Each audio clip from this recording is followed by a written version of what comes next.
Now, we're talking about money worries and asking, are you struggling with debt? Well, that's because I'm joined by the money mum, Gemma Bird. She's right here. She shares tips and advice daily on Instagram on how to save money and also how to clear your debts. And we want you to get in touch with your questions for Gemma now. So pick up the phone, let us know if you're struggling with debt. There's always good bits of advice of what to do. Gemma, it's that time of year where people perhaps have overspent a little bit, just the Christmas period, catching up. Yeah. What are the main reasons people find themselves in debt? I think at the moment, one of the biggest reasons at the moment is a lot of the people have come off, their fixed term on their mortgages, and of course they've rocketed up. When people took their mortgages out, they may have had like a surplus left over of sort of £500-600 a month. People have come off these and their mortgages have actually rocketed by £300, £400, £500, £600, £700 a month. Gas and electric's gone up, food's gone up, car insurance has gone up. So there's a huge range of things that is for a lot of people, no fault of their own. They've actually have had surplus, but now they've run out without it. Also, a lot of the time people have maybe bought a home and then maybe they've had a baby and they've gone part-time, so reduced income, or maybe they've lost their jobs. There's so many different reasons that this can happen. I think a lot of people just think it's from overspending, but not necessarily. You're always a sort of one sort of broken boiler away of sort of tumbling into debt, that unexpected cost. Sasha, you've had experience of debt starting businesses. I mean, it can be quite a scary experience. I did, and it was something we were talking about before, actually. So I didn't go to university. I went to a good school, but I didn't get any A-levels. So I had to end up working in a clothes shop, £20 a day. And I decided to start to put a few parties on in nightclubs across Manchester, like the Hacienda, for example. And I went from £20 a day to actually making a few £100s a week.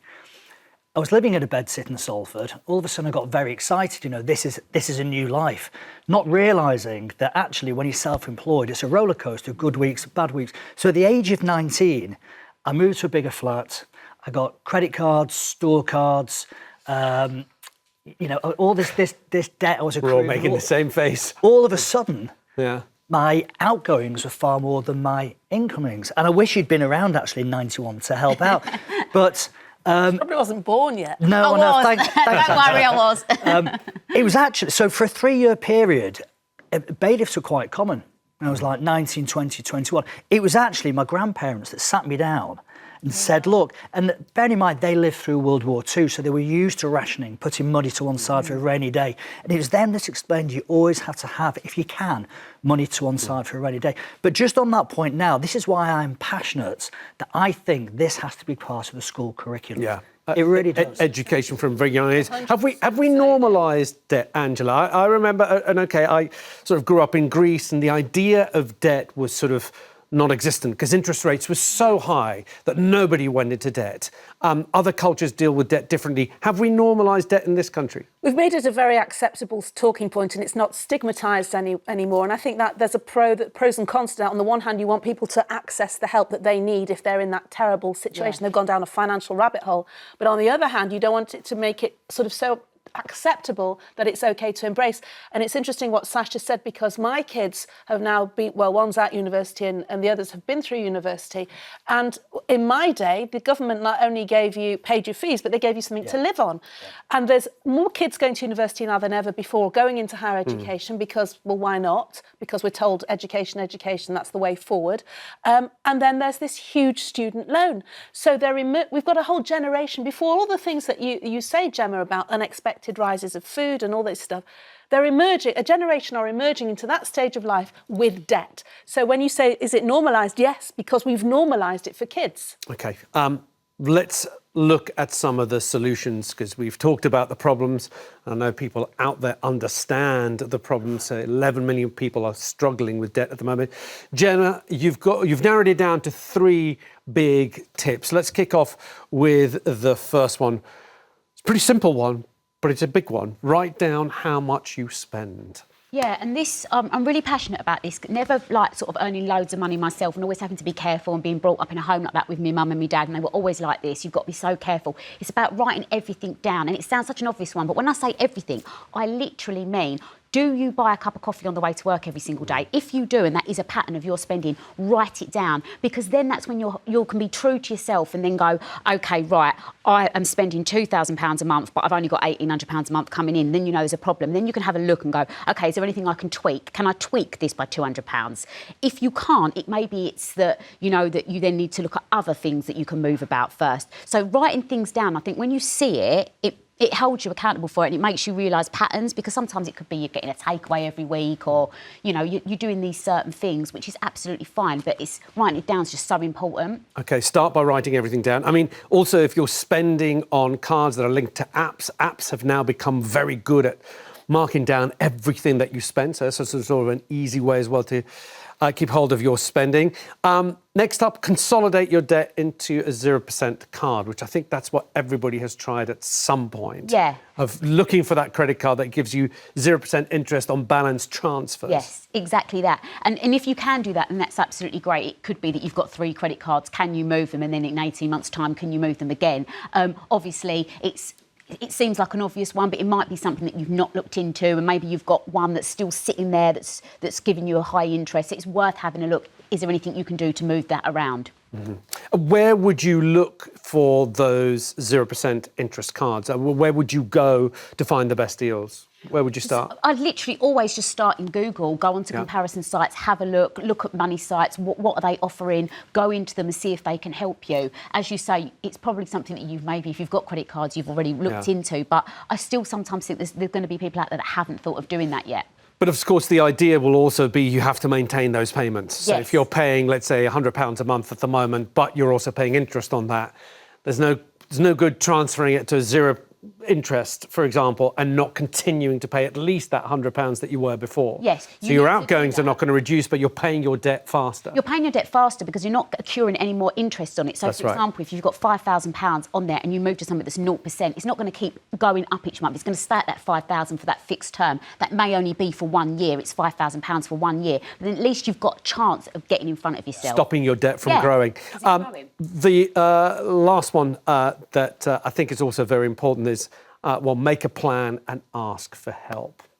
Oh my God, I'm so passionate about this. I think, especially like when I talk about it on social, we should not be embarrassed about being in debt or talking about money. And I know, especially I think the last sort of generation, it is very much like flashy, what you've got, show this, show that. I want to make it cool, that it's cool to save, it's cool to get a deal, it's cool to talk about, what you're earning and how you can do better. And if you're in debt, reach out and help people. And there are places out there that can help you. You've got Step Change, you've got the National Debt Helpline, the Citizens Advice Bureau, Samaritans, Mind for mental health, because I also think that's massively linked to money, and it makes you feel really, really depressed if and worried. But the first thing to do is please reach out, because it really worries me that people are sitting there, and once you put a plan in place, you can at least start to feel better, can't you? And I think it's also something that quite a lot of people, even though we have normalised debt, I don't think it's something that sort of will come up in conversation. No. I think people would feel rather embarrassed about talking about how much debt they're in and if they're struggling. Yeah, because I think intrinsically human nature sort of screams, I'm a failure for spending more than I have. Not because I even mean to. It's not because I'm a shopaholic. We used to badge debt as something that was somehow reckless behaviour. That somehow we had just been unable to control our spending, and we were just being completely irresponsible. But external factors, spiralling cost of living, all the things that we know, have exerted pressure on even the most conservative of spenders.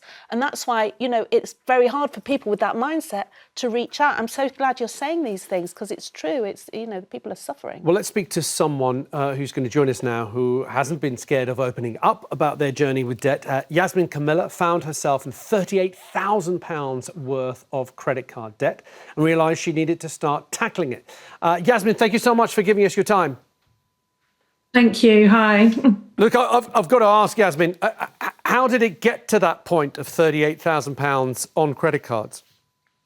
So I live in London and my bills are quite high as a result. And just before lockdown, I actually split with my partner of 17 years and was left with the property and all the bills that came with it, but obviously less income. We then went into lockdown and my mental health really declined, and I wasn't really able to address my current situation. So I just kept going with things as they were, but I wasn't making enough money to pay all of the bills. So I know that you talk a lot about this on social media. In fact, we've got one of your Instagram videos that we can see now, which is one of the ways that you've been using to sort of try and tackle your debt. Let's have a quick look. I'm going to stuff this money, £620, into my new envelopes from Balancing the Budget. This will be everything that I'm expected to spend in these categories for February. So groceries is getting 200, which I'm just going to do in 20s. So 20, 40, 60, 81, 20, 40, 60, 82. Petrol is getting 40, and I do tend to just go and top it up like once with everything that I've got. So I'm going to put 40 into my petrol envelope. So are you just basically budgeting with cash there?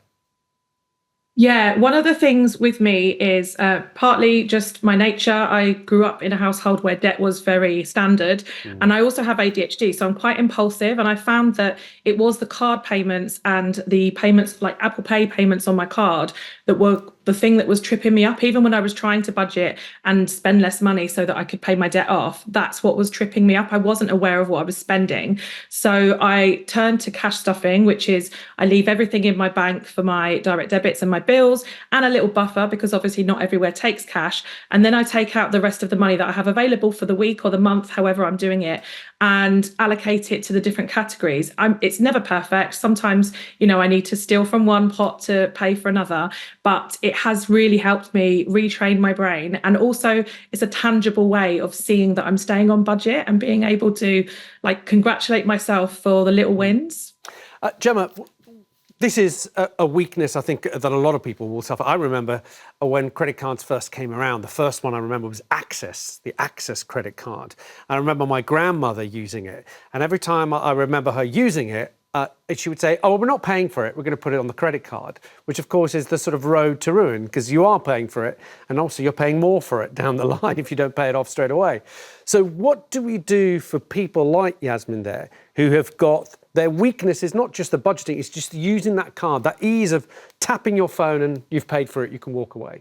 Yeah, and I do agree with Yasmin there, what she's saying, because when it's physically in your hands, it's a lot easier to know that we've parted with that money and that cash, isn't it? But nowadays, as you're rightly so, everything is now done on cards and on tapping, and I think that's going to be a lot harder to sort of do. But I always think when you're sort of going to tap, just act almost like it is cash. Try and change your mindset. It's like with anything, you can't change behaviours like that. It takes time overnight, You have to develop into that habit, act like you are using money. So the best way to sort of describe it to anybody is every time you're tapping, just before you do it, stop and think, even if it's like a couple of seconds before you're going onto that till, before you're buying something, do you need it or do you want it? And that's a really good thing. Every time you're going into a restaurant, is it something that you need? Or are you just picking in and thinking, right, I'm going to grab that? Picking in and thinking, right, I'm going to grab that. And what I tend to do is work out what you're earning per hour. Because if, for example, you're in a job you don't particularly like, which a lot of us, are, and you think to yourself, right, after that job and I've paid my tax and my national insurance, I only take home £15 an hour. That will make you think so differently about spending that £15. If you think, I have to work an hour to earn that £15, it's a bit like going to the gym. When you go to the gym, you don't come home and eat a chocolate bar. When you're not going to the gym and running, you just eat a chocolate bar because you're not thinking about being healthy. Well, I do anyway. So it's just a really good idea to sort of try and get your mindset into that habit, work it out on your hourly rate. OK. Yasmin, thank you so much for joining us. Good luck on your debt handling. And I know you're going to be doing well because we can see it on Instagram, and you certainly have got a plan, at least, which is that's on TikTok, I beg your pardon, which is what Gemma has been talking about. Make that plan. Let's speak to some people at home who've been getting in touch. Anne in Hertfordshire. Anne, welcome to the show. What would you like to say? Yeah, I'd like to say, well, my son went to university. He finished 4 years ago. And when he first went, he came home for the first, Christmas break, and he showed us 4 letters from banks. They were offering him £10,000 and £15,000, and you're good to pay it back because you're a student. They were preying on getting the students into debt, and it made me so cross. That is an issue, isn't it? That quite a lot of people are offered. And he was sensible enough to get a job instead. Right. Well, he's done the right thing. Yes. Gemma, can financial institutions do better when it comes to us? I mean, I'll give you another little example. I know many people who've been told you need to improve your credit rating, take out more debt.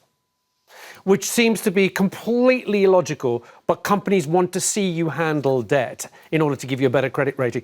Do the financial institutions need to be more responsible, like Anne was saying, to people, students as well, who are already in debt? Absolutely, and I just feel as well we need a real step up from the government where we've got somebody going into schools, you know, even if it's just once a year, and I'm talking about not putting more pressure on the teachers, somebody that's coming in from a paid organisation, from a bank, and it's speaking to children about what to do if they get in debt, what to do with their first mortgage, what to do when they come out of university, where to put their savings, how to invest money, what to do if you're on a lower paid job. We need to be teaching these things in schools. It's so important because it starts from such a young age so that we can then set these children up so that we can, you know, help with this, because I just feel at the minute we're putting a plaster over it, because all we're doing at the moment is we're not teaching financial education like this because there's so much pressure on the teachers. So I'm not talking about putting pressure on the teachers. I'm talking about having people coming in and speaking to children about it. Totally agree.